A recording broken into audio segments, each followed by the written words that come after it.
50 yaşın üzərində insanlarda olur, xüsusilə kişilərdə. Müalicəsi tez olmazsa qalıcı fəsada səbəb ola bilir.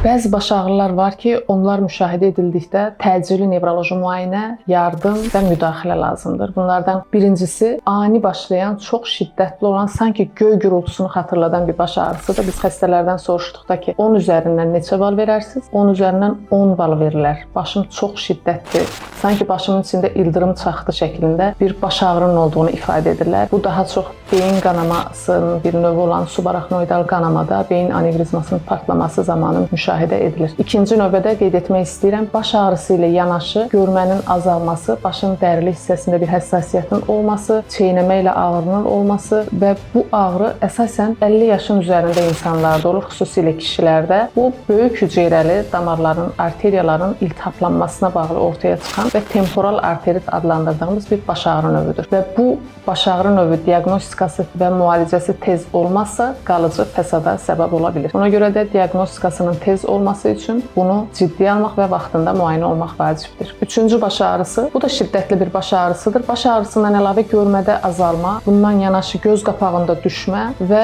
2 görmə ortaya çıxa bilir. Bu şikayətlər xüsusilə 3-cü kəllə beyin sinirinə basan bir anevrizma, damar genişləməsinin olduğunu göstərir. Və bu anevrizma növü xüsusilə partlamadan öncə bu şəkildə özünü biruzə verir. Ona görə də təcili müdaxilə lazımdır. Bu növ baş ağrıları müşahidə edildikdə mütləq ciddiyə alınmalıdır. Ümumiyyətlə, hər zaman olan baş ağrısından fərqli bir baş ağrısını təcrübə edirsinizsə, artıq gecikmədən nevroloji müayinədən keçmək lazımdır.